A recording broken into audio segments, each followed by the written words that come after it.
Hi, how you doing? Justin here for lesson 132, which is the C chord.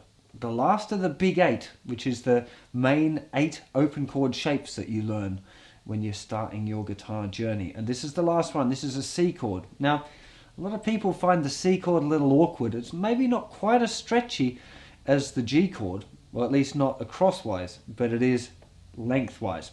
It's a little bit funny. So let's go to a close-up, see if we can sort out the different ways of getting this stretch. It is just a matter of practicing it. I've never, ever had a student who's not been able to do it. I've had students that have really struggled and they've felt like they were never going to do it. But if you persevere, you'll find that the C chord's pretty damn easy. Let's have a look at it. Here we are looking at the C chord. Now, hopefully it doesn't look too bad, but it is a little bit of a stretch.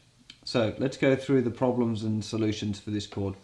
So first one, first finger, first fret, second string. Nothing on the E string and nothing on the G string. That's nothing on the first string or nothing on the third string. Second finger is reaching over here to the second fret of the fourth string, and then third finger's got to stretch over here to the third fret of the fifth string. Now, there's a few different little tips we can give you for getting this stretch nice. First of all, if you play it really square like this, it's actually quite difficult to do with the fingers parallel to the frets. You do have to, I can feel that stretching my hand doing that right now. Now, if you look at the way that I'm doing it, I'm kind of laying the fingers over a little bit. Now, if I took my hand off, they're kind of, it looks like they're all in a line. They're all kind of touching each other. And you can see that the angle now is kind of that way a little bit. It's more, it's actually, they kind of look like they're pointing at my eyes, whereas that way they're pointing at the ceiling. We just turn it around a little bit like that, and you get a bit more of a, it definitely makes it easier to play. Yeah? So this way you're really having to stretch the distance between your fingers. Here you're just changing how far each finger is reaching out. That makes a big difference for that one. Now you can probably see there my thumb flopping over there, but actually we want to get that thumb behind for you now. Later on you can use your thumb over here, but for you now, back behind. Now the other important thing with the C chord is that we want to make sure that the tip of this third finger is muting the sixth string. So it shouldn't press down on this string. The very tip of the finger just touches the string and stops it from ringing out.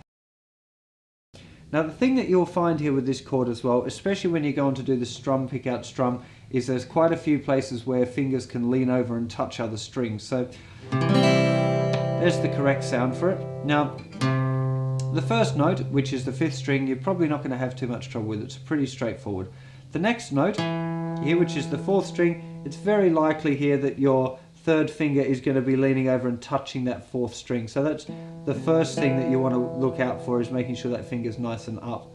Then we have the open G string, which of course this finger, if it's leaning over a bit flat, will mute that G string. First finger should be okay. Not many people have a trouble with that note.